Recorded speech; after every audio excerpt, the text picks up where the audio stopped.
तो आज सीटेट के कुछ महत्वपूर्ण प्रश्नों को आज डिस्कस करने वाले हैं। चलिए आज की क्लास में आपका स्वागत है। नेक्स्ट क्वेश्चन देखते हैं इसमें हम। वह अवधि जो वयस्कता के संक्रमण की पहल करती है उसे क्या कहते हैं? वह अवधि जो वयस्कता के संक्रमण की पहल करती है, ठीक है, उसे क्या कहते हैं? ऑप्शन दिए गए हैं।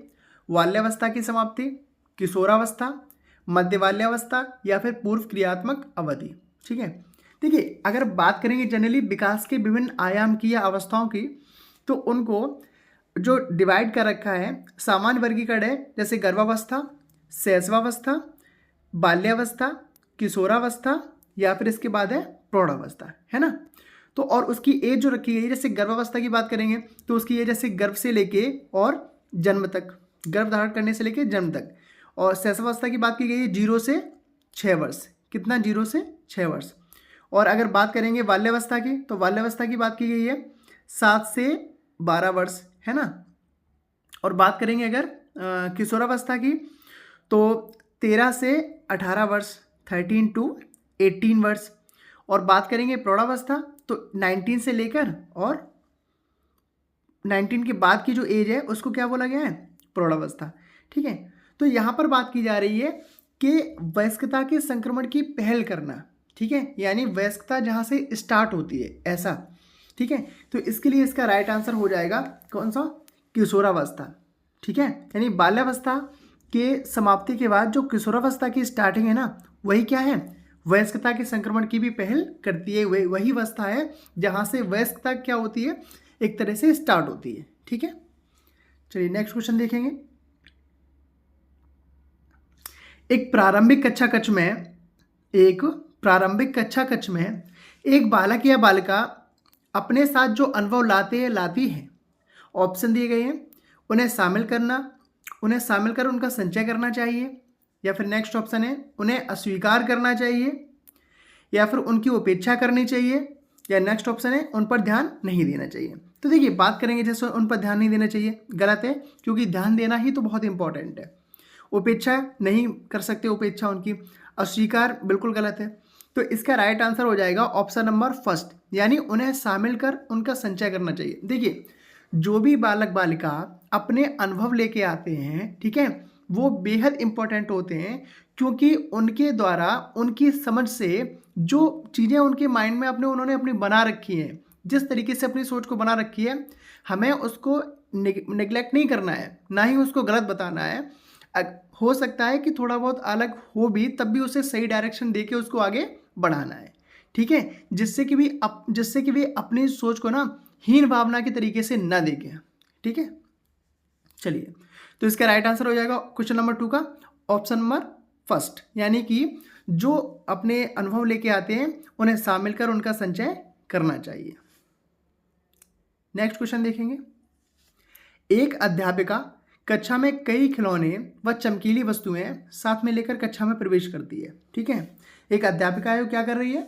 बहुत सारे खिलौने हैं ना, और उनको लेके आ रही है। ठीक है, अब बात करेंगे, संभव है कि वह जिस आयु वर्ग के विद्यार्थियों को पढ़ाती है वह आयु वर्ग है। ऑप्शन दिए गए हैं शिशु अवस्था, पूर्व बाल्यावस्था, उत्तर बाल्यावस्था या फिर किशोर अवस्था। बताइए क्या हो जाएगा इसका आंसर?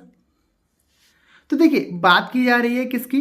बात की जा रही है कि यानी कि वो कुछ खिलौने चमकीली वस्तुएं, तो ये खिलाने के लिए क्या आ रही है ना, ये क्या कर रही है? इनको खिलाने के लिए। ठीक है ना।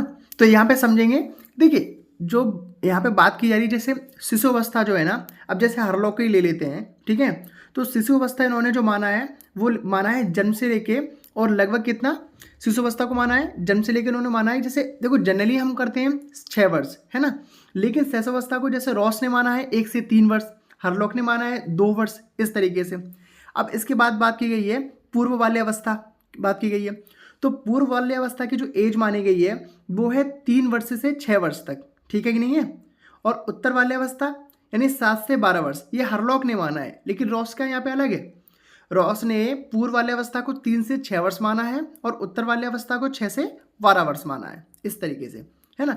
तो कुल मिलाकर अगर हम देखेंगे कि भाई जो खिलौनों की खेलने की जो आयु है ना, वो कौन सी है? ऑप्शन नंबर इसमें आ जाएगा आपका ऑप्शन नंबर 2, यानी पूर्व बाल्यावस्था ही तो है जो स्टार्ट होती है 3 साल से, ठीक है, या फिर 2 साल से स्टार्ट होती है ना। तो इसको समझेंगे हम कि पूर्व बाल्यावस्था ही वो एज है जहाँ पर बच्चों को खिलाया जाता है, ठीक है, और खेल में उनका खेल खेल के साथ में उनको पढ़ाया जाता है और उनका विकास किया जाता है, ठीक है कि नहीं है। तो हम ये समझ सकते हैं, क्योंकि उत्तर बाल्यावस्था में कहीं ना कहीं बच्चे बड़े होते हैं, हो चुके होते हैं, ठीक है कि नहीं है, 6 साल या उससे बाद, तो उसमें हम समझ जाते हैं कि भाई क्लास जैसे फर्स्ट में देखा भी होगा, जब बच्चे एडमिशन ले लेते हो तो फिर वो खिलौनों की एज नहीं रहती, तो वो तो ये नर्सरी और यूकेजी इन सब में थोड़ा बहुत खिलौने वगैरह उनको दे दिए जाते हैं, बस इनसे खेलते हैं, ठीक है। नेक्स्ट क्वेश्चन देखते हैं, निम्नलिखित में से कौन से सिद्धांत का प्रतिपादन फ्राइड के द्वारा किया गया है। ऑप्शन दिए गए हैं, संज्ञानात्मक सिद्धांत, मनोसामाजिक सिद्धांत, उद्दीपक अनुक्रिया का सिद्धांत, या फिर मनोविश्लेषण सिद्धांत। बताइए जरा क्या है इसका।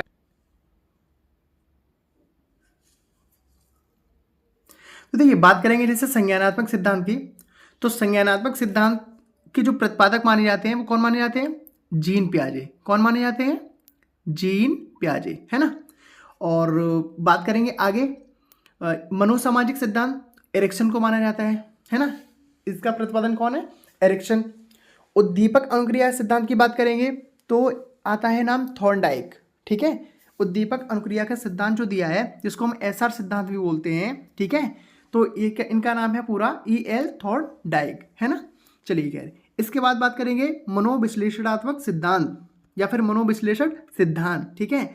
तो यही है, यानी कि फ्राइड ने मनोविश्लेषण सिद्धांत का प्रतिपादन किया है। किसने किया है, फ्राइड ने। और इन्होंने ही जो सिद्धांत दिया है जिसमें इन्होंने इदम, अहम और परा अहम, आईडी, ईगो और सुपर ईगो की जो बात करते हैं ना, चेतन मन, अचेतन मन और अर्धचेतन मन, जिसको हम बोलते हैं कॉन्शियस माइंड, अनकॉन्शियस माइंड और सबकॉन्शियस माइंड या फिर सेमी कॉन्शियस माइंड, ठीक है। इसका जो कॉन्सेप्ट दिया है, तो ये आपका कॉन्सेप्ट दिया गया है मनोविश्लेषणात्मक सिद्धांत में, और इसके प्रतिपादन कौन है, इसके प्रतिपादन किसने किया है, तो फ्राइड ने किया है। किसने किया है, सिगमंड फ्राइड, ठीक है।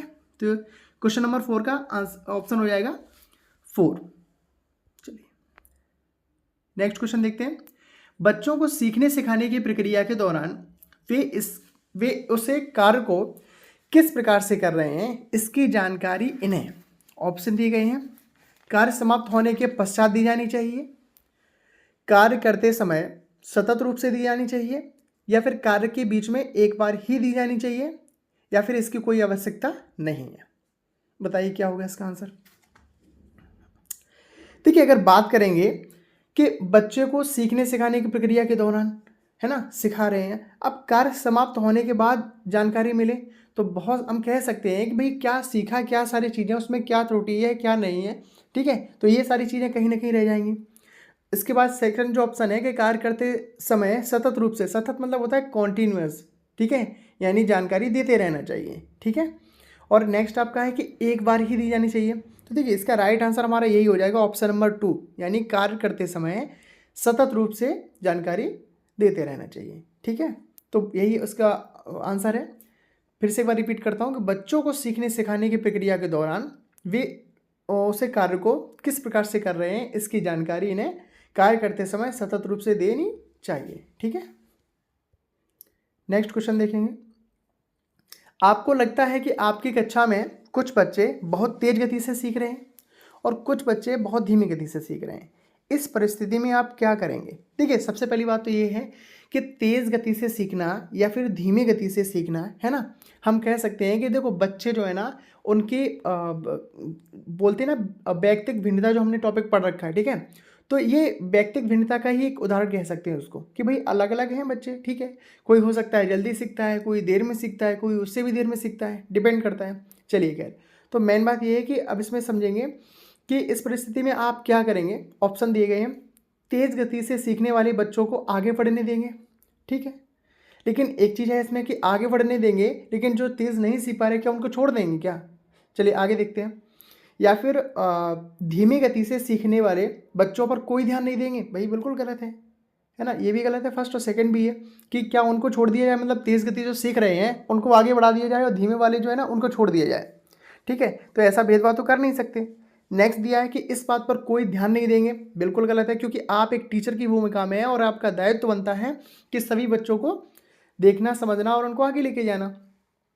नेक्स्ट दिया है तेज गति से सीखने वाले बच्चों की सहायता धीमी गति से सीखने वाले बच्चों को सिखाने हेतु लेंगे। बिल्कुल, इससे क्या है कि क्लास का जो एक माहौल बनेगा, एक परिवेश बनेगा, वो एक समृद्धशाली होगा, है ना, जिससे कि सारे के सारे बच्चे का कहीं ना कहीं आगे ग्रोथ करेंगे, ठीक है। तो ऑप्शन नंबर 4 इसका क्या है, राइट आंसर है।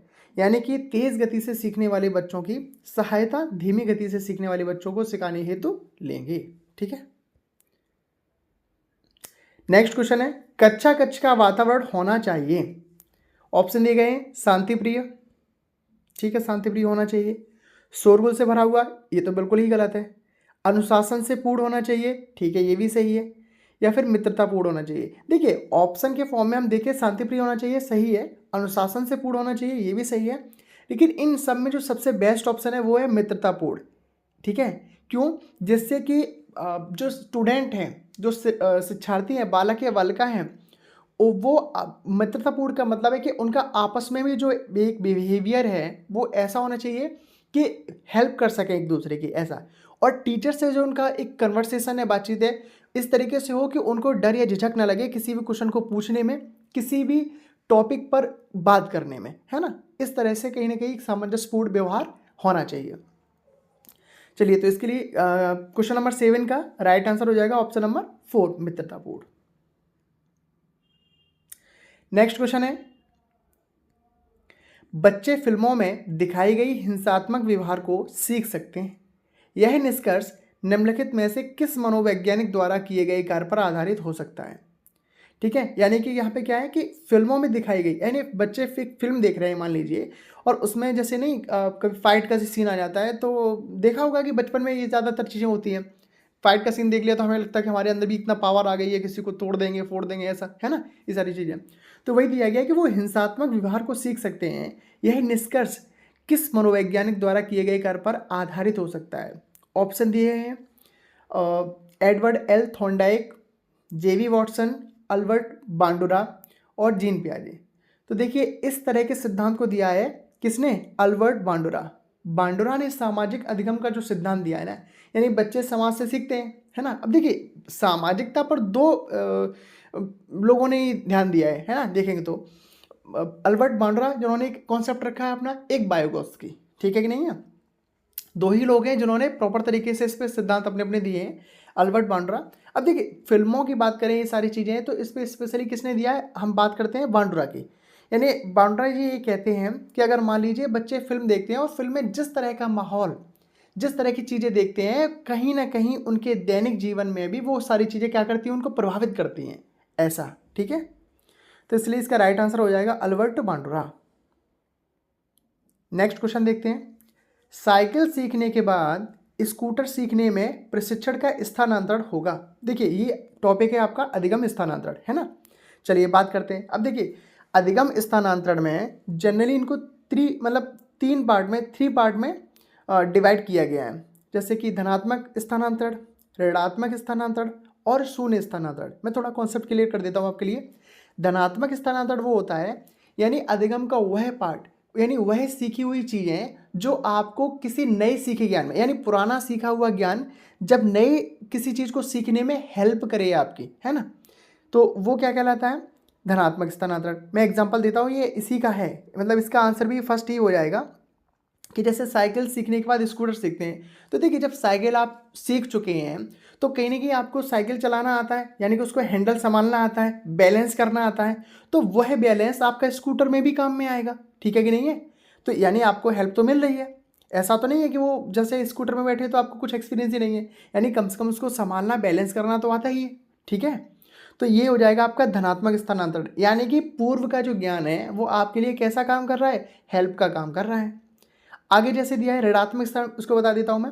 ऋणात्मक का मतलब होता है जहाँ आपको प्रॉब्लम करे, यानी पूर्व में सीखा हुआ ज्ञान जब नए ज्ञान को लेने में, नया कुछ सीखने में आपको प्रॉब्लम करे। जैसे कि मान लीजिए ड्राइविंग, यानी भारत में आप ड्राइव कर लेते हैं और जब आप विदेश में जाते हैं ठीक है। तो वहाँ पे ड्राइवर का जो सीट है अपने भारत की अपेक्षा कैसी है, जस्ट अपोजिट है, ठीक है कि नहीं है।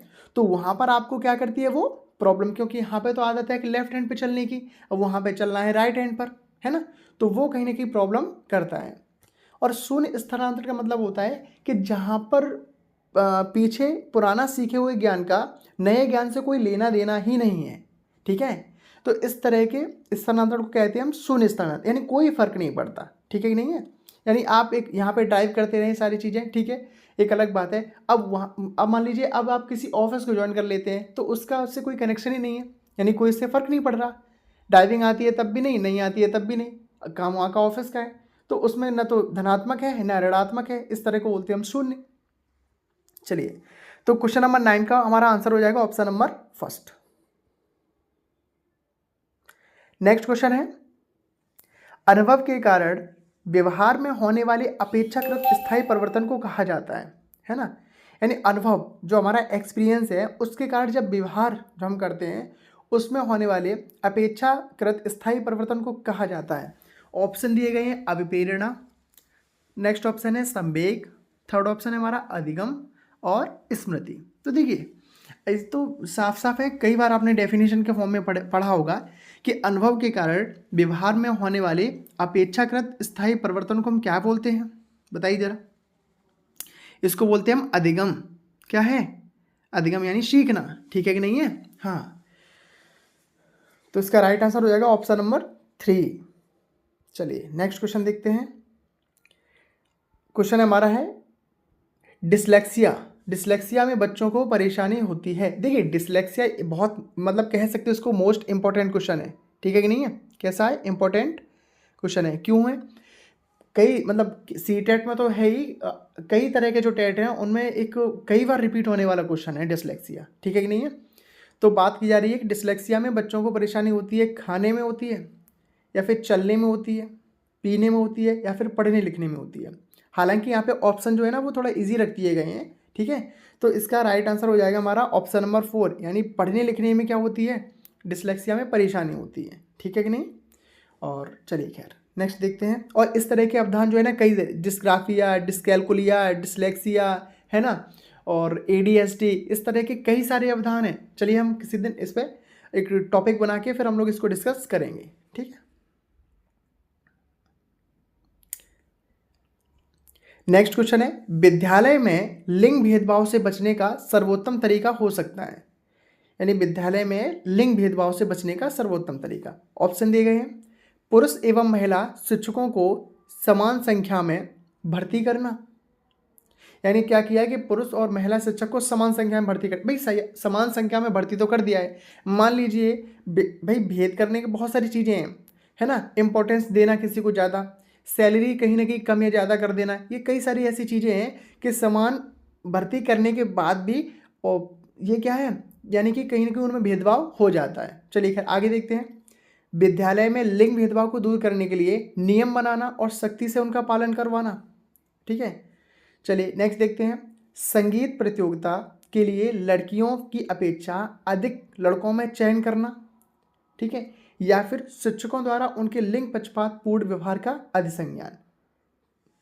तो देखिए इसका राइट आंसर हो जाएगा ऑप्शन नंबर 4 कहीं ना कहीं। यानी क्या है कि शिक्षकों के द्वारा लिंग पक्षपात पूर्ण व्यवहार का अधिसंज्ञान, यानी शिक्षकों के दिमाग में हमेशा इस तरह की चीज़ें रहें कि जो बच्चे हैं मतलब बालक या बालिकाएं हैं उनमें किसी भी बात को लेकर, ठीक है, ये कॉन्सेप्ट ना आ पाए कहीं ना कहीं जेंडर वाला, जेंडर इशू, ठीक है, कि लड़के ज़्यादा हैं या लड़कियाँ ज़्यादा हैं। यानी हर मौके पर उनको समान तरीके से देखा जाए और समान रूप से उनके साथ व्यवहार किया जाए, ठीक है। अगर ये संज्ञान उनके दिमाग में हमेशा बना रहेगा तो कहीं ना कहीं लिंग भेदभाव से हम विद्यालय में एक ऐसा माहौल तैयार कर सकेंगे जो लिंग भेदभाव से वो बचा के रखेगा, ठीक है। चलिए नेक्स्ट क्वेश्चन देखते हैं। एक क्रिकेट खिलाड़ी अपना गेंदबाजी के कौशल को विकसित कर लेता है। यानी एक क्रिकेट खिलाड़ी है वो क्या करता है, अपने गेंदबाजी कौशल को विकसित कर लेता है, पर यह उसके बल्लेबाजी के कौशल को प्रभावित नहीं करता, इसे कहते हैं, ठीक है। तो देखिए मैंने अभी जैसे अधिगम स्थानांतरण वाला जो कॉन्सेप्ट बताया, चलिए कहीं ना कहीं वो यहाँ वर्क करता है। देखते हैं इसमें ऑप्शन, विधेयात्मक प्रशिक्षण अंतरण, निषेधात्मक प्रशिक्षण अंतरण, शून्य प्रशिक्षण अंतरण, या फिर इनमें से कोई नहीं। तो देखिए इसका आंसर हो जाएगा ऑप्शन नंबर 3। अभी मैंने आपको बताया था कि जब कोई, अब देखिए इसमें बात की जा रही है क्रिकेट खिलाड़ी की, और वो भी उसने क्या कर लिया है, गेंदबाजी को कौशल सीख लिया, यानी उसको गेंदबाजी करने से बहुत अच्छी आती है ना, लेकिन यह उसके बल्लेबाजी के कौशल को प्रभावित नहीं करता, क्योंकि दोनों अलग अलग चीज़ें हैं। ठीक है कि नहीं है? तो ये हो जाएगा आपका ऑप्शन नंबर 3, शून्य प्रशिक्षण अंतरण, यानी कोई फर्क नहीं पड़ता है। ठीक है, तो क्वेश्चन नंबर 13 का आंसर हो जाएगा ऑप्शन नंबर 3। चलिए नेक्स्ट क्वेश्चन देखते हैं। क्वेश्चन नंबर हमारा है 14, देखते हैं। जब बच्चे प्राप्त की गई सूचनाओं की व्याख्या करने के लिए, है ना, जब बच्चे प्राप्त की गई सूचनाओं की व्याख्या करने के लिए अपने अनुभवों के आधार पर, ठीक है, अपने अनुभवों के आधार पर खोजते हैं, तो उसे डैश कहा जाता है। ठीक है, यहाँ पे सॉरी, यहाँ पे सोचते हैं, क्या है, थोड़ा सही कर लिए, सोचते हैं। ठीक है, ऑप्शन दिए गए हैं, सृजनात्मक सोच, अमूर्त सोच, नेक्स्ट ऑप्शन है मूर्त सोच, या फिर प्रतिक्रियावादी सोच। बताइए क्या होगा इसका राइट आंसर। तो देखिए हम बोलते हैं क्रिएटिव सोच, जिसको हम बोलेंगे सृजनात्मक सोच। ठीक है, जब बच्चे प्राप्त की गई सूचनाओं की व्याख्या करने के लिए अपने अनुभव, यानी जो उन्होंने अपने आप से सीखा है, जो उनके अपने एक्सपीरियंस है, अनुभव है, उसके आधार पर जो सोचते हैं उसको हम बोलेंगे सृजनात्मक सोच। क्या कहते हैं उसको? सृजनात्मक सोच। ठीक है, और बच्चों की ये जो क्रिएटिविटी, मतलब क्रिएटिविटी कहेंगे, जो उनकी सृजनात्मक सोच है, जो अपने एक्सपीरियंस से आती है, बेहद इंपॉर्टेंट है। ठीक है कि नहीं है? इसको हम फर्स्ट प्रायोरिटी में रखेंगे। ठीक है, चलिए क्वेश्चन नंबर है 15, चिंतन मानसिक क्रिया का पहलू है। अब बताइए कैसा है? भावनात्मक पहलू है, ज्ञानात्मक पहलू है, क्रियात्मक पहलू है, या फिर इनमें से कोई नहीं। अब देखिए चिंतन क्या है, मानसिक क्रिया का है, बिल्कुल समझ में आता है। ठीक है कि नहीं है? लेकिन किस तरह का पहलू है? तो भाई ये पहलू है हमारा ज्ञानात्मक। ऑप्शन नंबर इसका हो जाएगा फर्स्ट। कैसा पहलू है? चिंतन मानसिक प्रक्रिया का ज्ञानात्मक पहलू है। ठीक है, ज्ञानात्मक पहलू है। तो क्वेश्चन नंबर 15 का आंसर नंबर फर्स्ट हो जाएगा। ओके, नेक्स्ट क्वेश्चन है, राकेश गणित की समस्या को हल करने के लिए पूरी तरह से संघर्ष कर रहा है। उसका आंतरिक बल जो उस समस्या को पूरी तरह से हल करने के लिए विवश करता है के रूप में जाना जाता है ना। यानी कि कोई व्यक्ति क्या कर रहा है, कोई भी विद्यार्थी, इसकी बात कर लेंगे, बालक हो या बालिका हो, कि गणित की समस्या को हल करने के लिए पूरी तरह से संघर्ष कर रहा है।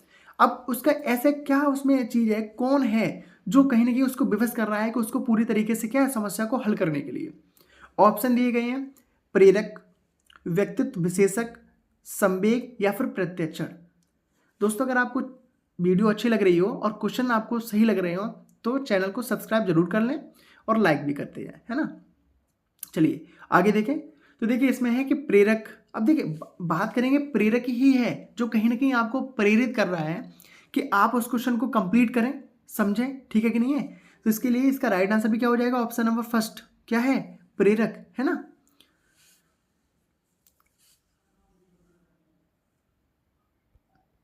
नेक्स्ट क्वेश्चन है हमारा, मैंने एक बच्चे को अवधारणा समझने का प्रयास किया पर वह इसे नहीं समझ पाया। ठीक है, मैंने एक बच्चे को अवधारणा समझाने का क्या किया, प्रयास किया, परंतु वह उसे नहीं समझ पाया। कुछ वर्षों बाद जब इस बच्चे को इस अवधारणा को समझाने का फिर से प्रयास किया गया तो वह बच्चा तुरंत समझ गया। अब ऐसा होने का कारण है क्या है?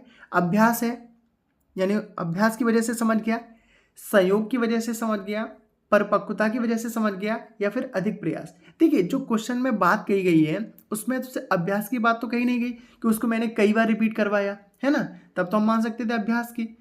और संयोग जैसी कोई चीज़ तो होती नहीं कि आज नहीं आ रहा है लेकिन अचानक से कुछ आ गया एकदम। ठीक है कि नहीं है? या फिर आगे दिया परिपक्वता और अधिक प्रयास। तो अधिक प्रयास की भी यहाँ पे कोई बात नहीं कही गई है ना। तो यहाँ बात आ जाती है किसकी? समय की बात की गई है ना, कि कुछ वर्षों बाद। तो कुछ वर्षों बाद सीधी सी बात है कि कहीं ना कहीं वो क्या हुआ है? परिपक्व हुआ है। कैसा हुआ है? परिपक्व। ठीक है, तो यही है कि किसी अवधारणा को जैसे देखा भी होगा, बहुत सारी बातें हैं जो हम किसी बचपन में किसी बच्चे को जब समझाना चाहते हैं तो वो इतना इम्पोर्टेंस नहीं देता, क्योंकि वो सारी चीज़ें उसको समझ में नहीं आ रही हैं।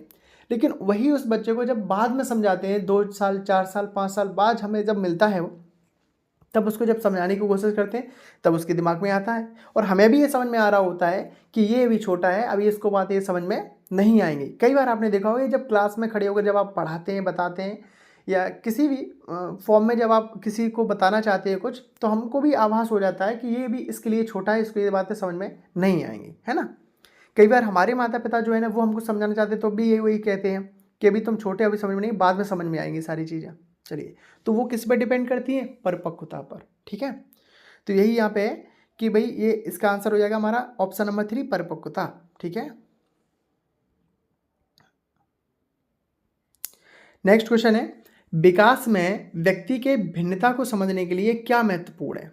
ऑप्शन दिए गए हैं, वंशानुगत विशेषताओं के साथ साथ पर्यावरणीय कारकों एवं उनकी पारस्परिक क्रिया पर विचार करना, या फिर वंशानुगत विशेषताओं पर विचार करना जो प्रत्येक व्यक्ति को जीवन में विशिष्ट शुरुआत देती हैं। नेक्स्ट दिया है पर्यावरणीय कारकों पर विचार करना जो लोगों को प्रभावित करते हैं। ठीक है, या फिर शरीर एवं मस्तिष्क के परिपक्वता पर विचार करना। ठीक है, अब देखिए बात करेंगे व्यक्ति के भिन्नता को समझने के लिए। ठीक है, अब क्या इंपॉर्टेंट है विकास में, तो देखिए ठीक है, बात करते हैं शरीर और मस्तिष्क के परिपक्वता पर, समझ में आता है। अब देखिए पर्यावरणीय कारकों पर विचार करना, तो क्या हम पर्यावरणीय कारकों पर विचार करेंगे, मतलब कि वंशानुगत पर नहीं, तो ये यहाँ पर गलत हो जाता है। अब आगे दिया है वंशानुगत विशेषता पर विचार करना, तो क्या पर यहाँ पर पर्यावरण पर डिपेंड नहीं है, तो ये भी गलत हो जाता है, क्योंकि भाई दोनों चीज़ें ही हैं। तो यहाँ पे राइट आंसर हो जाएगा ऑप्शन नंबर फर्स्ट। क्यों है मैं आपको बता देता हूँ, विकास के परिप्रेक्ष्य में 50-50% कहीं ना कहीं लेके चला जाता है, यानी जितना इंपॉर्टेंट आपके लिए वंशानुगत जीन्स जो है ना, उतना ही इंपॉर्टेंट आपके लिए इन्वायरमेंट यानी पर्यावरण भी है। ठीक है, जो आपने पढ़ा होगा नेचर और नर्चर कॉन्सेप्ट, ठीक है कि नहीं है, तो उतना ही इंपॉर्टेंट है। तो विकास की अगर हम बात करेंगे तो दोनों ही चीज़ों पे डिपेंड करता है, यानी वंशानुगत चीज़ों पे, ठीक है, वंशानुक्रम पे भी डिपेंड करता है और आपके एनवायरनमेंट पे भी डिपेंड करता है। इसलिए कह सकते हैं कि वंशानुगत विशेषताओं के साथ साथ पर्यावरणीय कारकों एवं उनकी पारस्परिक क्रिया पर विचार करना ही कैसा है, इंपॉर्टेंट है, महत्वपूर्ण है, किसके लिए? विकास के लिए। ठीक है, चलिए नेक्स्ट क्वेश्चन देखते हैं। प्रतिभाशाली बच्चों के लिए सबसे अच्छे शैक्षिक कार्यक्रम वे होते हैं जो, ऑप्शन दिए गए, प्रत्यास्मरण के द्वारा ज्ञान की प्रवीणता पर बल देते हैं, यानी प्रवीणता प्रबल देते हैं या प्रबल देते हैं। नेक्स्ट दिया है, उन्हें अधिगम की न्यूनतम मानकों तक काम करने को प्रेरित करने के लिए उपहारों व पुरस्कारों को उपयोग करते हैं। देखिए ज़्यादा समय में उपहार या पुरस्कार को सही नहीं माना गया है, कुछ कुछ कंडीशनें ही ऐसी हैं जहाँ पर। ठीक है, लेकिन चलिए देखते हैं। उनके चिंतन को प्रेरित कर उन्हें विविध विचारों में व्यस्त रहने के लिए अवसर देते हैं, है ना, या फिर नेक्स्ट है उन्हें आक्रामक व्यवहार को नियंत्रण करते हैं उनके। ठीक है, चलिए तो देखिए इसमें जो हमारा बेस्ट आंसर होगा कहीं ना कहीं वो हमारा होगा ऑप्शन नंबर 3। देखिए बात करते हैं, तो क्यों? क्योंकि उनके चिंतन को प्रेरित कर, यानी वो जिस तरह की थिंकिंग रखते हैं, जैसा सोचते हैं, ठीक है, प्रतिभाशाली बच्चे की बात की जा रही है ना, तो वो जैसा सोचते हैं उनको प्रेरित करना है, ठीक है, नहीं कहीं ना कहीं और मोटिवेट करना है उनको, प्रेरणा देना है उनको, और उनके जो अलग अलग विविध विचार हैं, ठीक है, उनमें उनको लिए थोड़ा क्या करते हैं, अवसर देते हैं, जिससे कि उनकी जो एक कह सकते हैं विविधता वाली जो सोच है ना, क्रिएटिव जो सोच है, अलग अलग थॉट्स, अलग अलग चीज़ें जो आती हैं उनको, यानी उनको अवसर दें जिससे कि वो कुछ आगे अच्छा कर पाएँ, ऐसा। ठीक है कि नहीं है? अगर हम ऐसा नहीं करते हैं तो कहीं ना कहीं वो अपने आप में थोड़ा मायूस फील करते हैं, ठीक है, क्योंकि वो एक उनको लगता है कि हमको मतलब कहीं ना कहीं एक संकुचित कर रखा है। ठीक है, तो जब क्योंकि प्रतिभाशाली बच्चे हैं, उनकी थिंकिंग है कि भाई ज़्यादा से ज़्यादा सोचना है इस टॉपिक पे, इस तरह से आपने भी देखा होगा कई बार, जैसे कि कुछ बच्चे ऐसे हैं जो एक आंसर में मतलब वो निकाल के रखेंगे कि सर इसको ऐसे क्यों नहीं कर सकते, या मैम इसको ऐसे क्यों नहीं कर सकते, इसको ऐसे क्यों नहीं कर सकते, तो कई तरह से चीज़ें उनके दिमाग में आती रहती हैं। ठीक है कि नहीं है? तो हमें उनके प्रॉपर क्या देना पड़ेगा, अवसर देना पड़ेगा, जिससे कि वो अपने चीज़ों को बेहतर तरीके से और रिप्रेजेंट कर पाए। ठीक है, तो इसके लिए इसका राइट आंसर हो जाएगा ऑप्शन नंबर 3। नेक्स्ट क्वेश्चन है, अपनी कक्षा की भिन्नताओं से निपटने के लिए शिक्षक को चाहिए, क्या चाहिए? ऑप्शन दिए गए, बच्चों को उनके अंकों के आधार पर, बच्चों को उनके अंकों के आधार पर अलग करके उनको नामित करें। नेक्स्ट दिया है, बच्चों से बातचीत करें और उनके दृष्टिकोण को महत्व दें। ठीक है, समझ में आता है। आगे दिया है, विद्यार्थियों के लिए कठोर नियम को लागू करें। भाई प्रॉपर गलत है। या फिर शिक्षक और आकलन के समान और मानक तरीके हों। ठीक है, तो देखिए यहाँ पर अगर बात करेंगे क्वेश्चन नंबर 20 की, तो यहाँ पर राइट आंसर हो जाएगा कि बच्चों से बातचीत करें और उनके दृष्टिकोण को महत्व दें। यानी जो उनका एक थ्योरी है, जो उनका कॉन्सेप्ट है, जो उनकी थिंकिंग है, उसको क्या करें, हम इंपॉर्टेंस दें। ठीक है कि नहीं है? इस तरह। तो मैं रिपीट करता हूँ बार कि अपनी कक्षा की व्यक्तिगत भिन्नताओं से निपटने के लिए, है ना, क्योंकि भाई व्यक्तिगत भिन्नता का मतलब ये है कि जो बच्चे बालक या बालिका है उनकी अपनी अपनी कहीं ना कहीं सोच है और सब एक दूसरे से भिन्न है। ठीक है, तो शिक्षक को चाहिए कि उनसे बातचीत करें और सभी के दृष्टिकोण को क्या करें, वो इंपॉर्टेंस, ठीक है कि महत्वपूर्ण स्थान दें उनको, यानी महत्वता दें उनको, यानी कि सभी की सभी जो सोच है सबकी कैसी अच्छी है और उसका अपना अपना इंपॉर्टेंस ऐसा। ठीक है, तो इसके लिए हमारा राइट आंसर हो जाएगा ऑप्शन नंबर 2। नेक्स्ट क्वेश्चन है, बच्चों की प्रतिभाशालिता डैश के कारण हो सकती है। ऑप्शन 1, अनुशासित दिनचर्या, यानी वो प्रतिभाशाली इसलिए है क्योंकि वो दिनचर्या को अनुशासित किए है, यानी सुबह वो 4 बजे उठता है, पढ़ता है, प्रॉपर तरीके से पूरा शेड्यूल उसने कर रखा है, इसलिए वो प्रतिभाशाली है। तो ऐसा तो हो नहीं सकता। ठीक है, ऐसा तो कहीं है नहीं, है ना। तो नेक्स्ट ऑप्शन देखेंगे, आनुवंशिकता और वातावरण के बीच अंतःक्रिया। ठीक है, या फिर हो सकता है आगे देखें, ऑप्शन और देखते हैं, एक संसाधन समृद्ध वातावरण। ठीक है, एक संसाधन समृद्ध वातावरण, ठीक है, जिसमें बहुत सारे संसाधन, या फिर इसके बाद है सफल माता पिता। तो देखिए यहाँ पर सबसे मैंने बताया अभी डिस्कस किया, सबसे अच्छा जो ऑप्शन हमारा होगा वो होगा ऑप्शन नंबर 2, आनुवंशिकता, ठीक है, और वातावरण। ठीक है कि नहीं है, यानी आपका जो जेनेटिक और इन्वायरमेंट कह सकते हैं उनके बीच की जो अंतःक्रिया है ना, यही कारण होता है क्या, बच्चों की प्रतिभाशालिता का। ठीक है, जैसे कि बहुत सारे देखे होंगे, यानी जिनके मान लीजिए गार्जियन जिनके जैसे किसी चीज़ में बहुत परफेक्ट है, तो पॉसिबिलिटी है कि बच्चे भी परफेक्ट हो, पॉसिबिलिटी है, 100% श्योरिटी नहीं होती कभी। ठीक है, या फिर कई बार ऐसा होता है कि माता पिता इतना किसी चीज़ में परफेक्ट नहीं है, लेकिन बच्चों को इन्वायरमेंट इस तरीके से मिल गया है जिससे कि वो उसमें परफेक्ट बन सकते हैं। तो हम कह सकते हैं कि कहीं ना कहीं आनुवंशिकता और वातावरण के बीच की जो एक अंतःक्रिया है ना, ठीक है, वही क्या है, बच्चों के लिए प्रतिभाशालिता का काम करती है। ठीक है, चलिए नेक्स्ट क्वेश्चन है, अति संवेदनशील बच्चों को सिखाने में, यहाँ पे देखिए इस पॉइंट को मैं थोड़ा नोट करना पड़ेगा, अति संवेदनशील। ठीक है, अति संवेदनशील बच्चों को सिखाने में मदद करने के लिए निम्नलिखित में से कौन सा तरीका उपयुक्त तरीका नहीं है। देखिए बहुत सारे बच्चों का ये गलत हो जाता है, नहीं के चक्कर में, नहीं तो फटाफट पढ़ देते हैं और ऑप्शन में जो ऑप्शन सही है उसको फटाफट से टिक कर दिया, ठीक है, और बाद में नंबर कट जाते हैं। तो ध्यान देना पड़ेगा, नहीं को हमेशा क्या करना है, एक तरीके से अंडरलाइन करना है, मतलब सोच के चलना है कि नहीं दिया है स्पेशल फटाफट, है ना। चलिए, कि बेचैन होने पर अक्सर उन्हें फटकार लगाना। नेक्स्ट दिया है, एक कार्य को छोटे व प्रबंधनीय खंडों में तोड़ना, या फिर अधिगम के वैकल्पिक तरीकों की पेशकश करना, या फिर उनके दैनिक कार्यक्रम में शारीरिक गतिविधि का समावेश करना। तो देखिए हम बात करेंगे उनको सिखाने के लिए, तो ये सारी चीज़ें तो सही हैं, यानी कि उनके जैसे बात करेंगे उनके दैनिक कार्यक्रम में शारीरिक गतिविधि का समावेश अच्छा है, अधिगम के दौरान वैकल्पिक तरीके ये भी अच्छा है, एक कार्य को छोटे छोटे प्रबंधनीय खंडों में तोड़ना ये भी अच्छा है, लेकिन बेचैन होने पर अक्सर उन्हें फटकार लगा देना ये अच्छा नहीं है। तो ऑप्शन में दिया है यहाँ पे क्या, कि कौन सा उपयुक्त तरीका नहीं है, तो यही है ऑप्शन फर्स्ट, यहाँ पे उपयुक्त तरीका नहीं है। ठीक है, तो इससे हमें बचना होगा, बाकी सेकंड थर्ड फोर्थ अप्लाई कर सकते हैं, लेकिन इससे बचना होगा, यानी डांट फटकार उनको ऐसे नहीं लगानी है। तो क्वेश्चन नंबर 22 का हमारा ऑप्शन नंबर फर्स्ट आंसर हो जाएगा। नेक्स्ट दिया है, बाल विकास का अध्ययन क्षेत्र, है ना।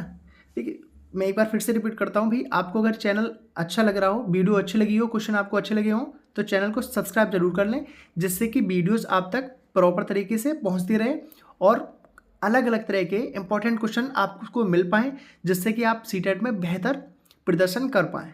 ठीक है, चलिए देखते हैं, बाल विकास का अध्ययन क्षेत्र है, ऑप्शन दिए गए हैं, बाल विकास के विभिन्न अवस्थाओं का अध्ययन, या फिर वातावरण का बाल विकास पर पड़ने वाले प्रभावों का अध्ययन, या फिर नेक्स्ट दिया है व्यक्तिक विभिन्नताओं का अध्ययन, या लास्ट ऑप्शन दिया हमारा उपरोक्त सभी। तो देखिए बाल विकास की बात करेंगे तो कहीं ना कहीं ये तीनों चीज़ें ही आ जाती हैं, यानी बाल विकास के विभिन्न अवस्थाओं का अध्ययन, चाहे वो शैशवावस्था हो, गर्भावस्था हो, बाल्यावस्था हो, किशोरावस्था हो या प्रौढ़ावस्था, प्रॉपर सभी का अध्ययन करना, या फिर वातावरण का बाल विकास पर पड़ने वाले प्रभावों का अध्ययन, व्यक्तिक विभिन्नताओं का अध्ययन, ये सारी की सारी चीज़ें इंक्लूड हो जाती हैं। इसके लिए हमारे हमारा राइट आंसर क्या हो जाएगा? ऑप्शन नंबर 4, उपर्युक्त सभी। ठीक है, ये सारे के सारे बाल विकास के अध्ययन के क्षेत्र हैं। नेक्स्ट क्वेश्चन है, जो बालक स्कूल के जीवन के मध्य में अपनी आयु स्तर की कक्षा में एक नीचे की कक्षा का कार्य करने में असमर्थ हो। ठीक है, जैसे मान लीजिए कोई क्लास 6 में पढ़ रहा है, ठीक है, और वह क्लास 5 के जो सिलेबस है उसको भी करने में उसको क्या है, परेशानी हो रही है ना। इसलिए दिया है कि जो बालक स्कूल के जीवन के मध्य अपनी आयु स्तर की कक्षा में एक नीचे की कक्षा का कार्य करने में कैसे हैं, असमर्थ हैं। ठीक है, तो वह कैसे हैं, पिछड़ा बालक है, मानसिक रूप से मंद बालक है, समस्यात्मक बालक है, या फिर मादक द्रव्य का सेवन करने वाला बालक है। तो देखिए इस तरह के हम बच्चों को बोलते हैं कैसा, यानी मानसिक रूप से मंद बालक। ठीक है कि नहीं है, यानी कहीं ना कहीं मानसिक रूप से कैसा है, थोड़ा स्लो है, इसलिए वो चीज़ों को कंप्लीट नहीं कर पा रहा है। ठीक है कि नहीं। नेक्स्ट क्वेश्चन है, शिक्षा का अति महत्वपूर्ण उद्देश्य क्या है? शिक्षा, अब देखिए शिक्षा के परिपेक्ष में सब बहुत सारे थॉट्स बनते हैं। अब चलिए ऑप्शन के अकॉर्डिंग यहाँ पे हम देखते हैं, आजीविका कमाना, पैसा कमाना, या फिर बच्चों का सर्वांगीण विकास। नेक्स्ट ऑप्शन लिखा है जो राइट है, पढ़ना लिखना सीखना, या फिर बौद्ध विकास। देखिए कहीं ना कहीं देखें, बौद्ध विकास बिल्कुल सही है, पढ़ना लिखना सीखना ये भी सही है, आजीविका कमाना ये भी सही है, लेकिन बच्चों के सर्वांगीण विकास में ये सारी की सारी चीज़ें आ जाती हैं। यानी ऑप्शन नंबर जो 2 है ना, उसमें सारी की सारी चीज़ें इंक्लूड है। कैसे देखते हैं, क्योंकि सर्वांगीण विकास में यानी कि वो पढ़ा लिखा भी है, बौद्धिक विकास उसका ठीक है तभी वो पढ़ा लिखा है, और जब अच्छी तरीके से पढ़ा लिखा है तो रुपए तो वो कमा ही लेगा, है ना, सिंपल थॉट है। तो कह सकते हैं कि बच्चों के जो शिक्षा जो है ना, वो बच्चों के सर्वांगीण विकास में कैसा है, इंपॉर्टेंट रोल प्ले करती है। और हम कह सकते हैं कि जीवन को जीने का तरीका ही किससे आता है, शिक्षा से आता है। इसलिए शिक्षा ही सबसे इम्पोर्टेंट है। अगर शिक्षा है तो आप समझिए कि जीवन को किस तरीके से जिया है, सुंदर तरीके से जीने का जो ढंग जो है ना, वो कौन सिखाता है, शिक्षा सिखाती है। ठीक है, खैर 25 क्वेश्चन के अकॉर्डिंग यहाँ पे जो ऑप्शन दिए गए हैं उसमें हमारा आंसर नंबर हो जाएगा ऑप्शन नंबर 2, बच्चों का सर्वांगीण विकास ही शिक्षा का अति महत्वपूर्ण उद्देश्य है। ठीक है, धन्यवाद दोस्तों।